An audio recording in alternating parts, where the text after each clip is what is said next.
So welcome back to the Sawmill, friends. We're finally getting things back to normal here at the mill. That storm last Thursday shut us down for a few days. I spent all day Friday finding materials for the chicken house. The roof, the metal came off, the trusses, and people asked if I had those hurricane straps, and I had them on there.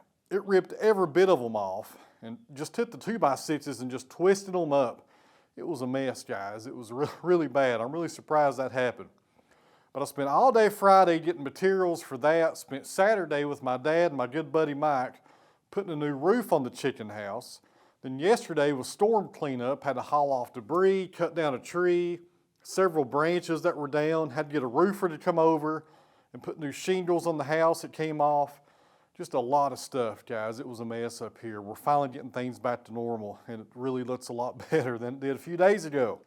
Up from the sawmill, guys, is a white oak that we started in the last video, and I'm going to show you guys some of these boards. I didn't have a chance to do that in the last video due to that storm coming through, but we're going to finish this one up first. Now right here on the sawmill, what we got? It's 6.5 by 5.5. The pith is right here on the edge, so this is pretty much useless right here, but we will get a 4x4 out of this. I'll come down, get rid of the pith, and square it up and get a nice standard size 4x4, not a nominal 4x4 like you see at Lowe's, an actual 4x4. And that'll make the best use of what we have left. Because if I keep on cutting boards down through here, you're going to have the pith in most of them and all this juvenile wood, which is really bad stuff to have in your boards. And I'm not sure what I'm going to use this for. I got a stack of lumber back here at the back of the building of offcuts from the sawmill with stuff like this, and it never fails, you end up needing something like this sooner than later. And after we get this one done, which will just be 2 cuts, we're going to load up this other side of the log and saw 5/4 boards on it. It looks like we'll get a good amount of boards out of that. I can't remember how wide that is, maybe 7 or 8 inches, I'm not sure. On the sawmill, we're running a Joe Maine Silvertip Turbo 7. That blade's been on there for several days. I'm not sure how long it's going to last today. After we do this other cant down here, we'll probably switch it and put a brand new one on, because after this log is over with and we finish it up, I've got a nice white oak coming in right behind it. And that's a big one right there, guys. I may have to take the tractor to push it over. I don't know if I can roll it or not. Good size white oak. I'm getting low in my lubrication tank. I need to add some windshield washer fluid to that and some cotton oil. I think it's called cotton oil. I can't remember. What's it called? I always forget that. People ask me all the time. Spindle lubricant. Spindle lubricant for cotton machines and detergent. Good stuff right here. Not as good as diesel as far as keeping your blade clean, but it does a good job. All right, so let's finish this one up, load up the next one and get that one done, and I'll show you guys the new roof on the chicken house and how it looks. And we'll try to move on to this white oak here. Oh, and one more thing here. I got a lot of comments on the last video about this. The chickens are just fine. Inside the chicken house, there's a ceiling above it between the roofs, so they had complete protection from the storm actually. It got a little wet in there that night with the rain coming in, but other than that, they were just fine.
I feel like I'm walking through a creek because after that storm Thursday, it rained for the next 12 hours.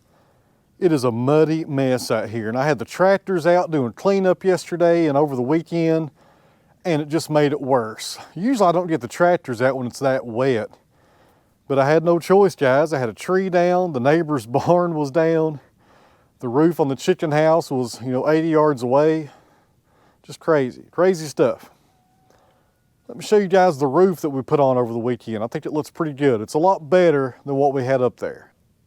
All right, guys, right there's the new roof. Got 2x6s up there for rafters. I got runners on top of that. Got some 2x4s. Got the metal attached to it. Looks pretty good. It's a lot more stable than what was up there. Now, like I was saying earlier, I had those little hurricane ties on there, but they just ripped right off the top plates. But this time what we did, we used those again. Actually, I got better ones. And I actually used 10-inch long timber locks in all of the rafters. So hopefully this will never happen again. And the other roof, the weakest part of it was probably the sheathing. I sheathed it with OSB, and the metal just didn't have nothing to grab to. The metal would come off sometimes, but I never lost the entire roof like I did the other day. That was a bad day. Who's with us today, guys? The hatefullest cat on YouTube. Hello, Mama. Are you ever going to look at the camera and talk to your fans? Mama. Mama. Kitty. Don't make me look stupid here. Look at the camera, would you? There you go. That's about the best we're going to get out of her. And over here, guys, this is the metal that came off the chicken house. Look at it. Look at the crease right there. It just ripped it up, guys. I ain't never seen nothing like it. What a mess. And in the back of the dump trailer is all the other debris. Insulation, some metal, some fence posts, all the junk that got blown around is in the dump trailer. And as you can see right there, that's the road going up to the sawmill. And it is just nothing but mud, guys. I've been saying this for years. I need to put down some underlayment and get me some rock and build a proper road.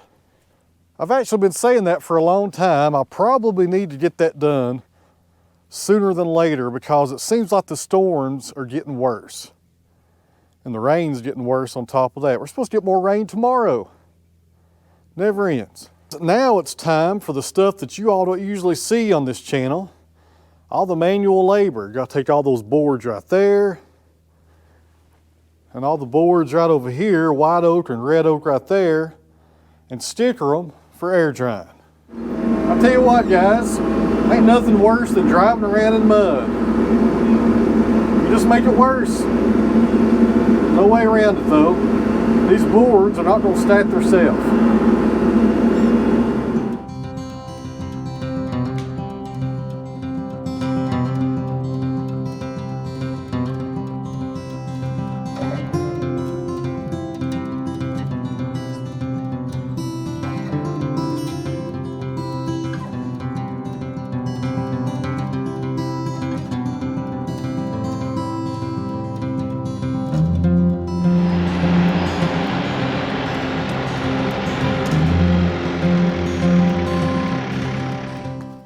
So I get asked often on these videos, where do you get your stickers at? Do you make your own stickers, etc., etc.?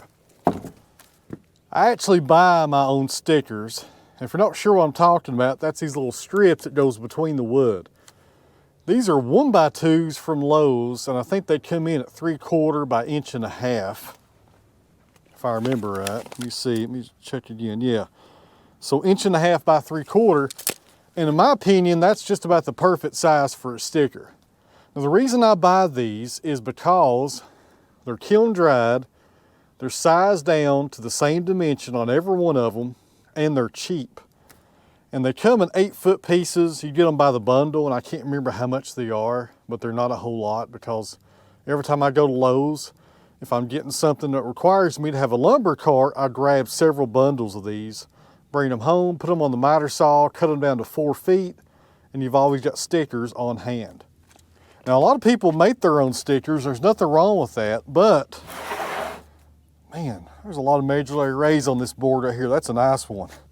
But if you're making your own stickers, in my opinion, they need to be dry. So if you're sawing a log and you're done for the day and you get a few boards or pieces of scrap from that log and saw your stickers, it's just as wet as the lumber that you just sawed. I think to do it properly, you need stickers that are dry, a lot drier than the lumber that you're stacking on it. I think that's a lot of people's problems when they start having really bad issues with sticker stain. They're putting wet stickers on that wet lumber and it really never dries on the area that the lumber is stickered. And this right here would be a lot easier if I had a second person.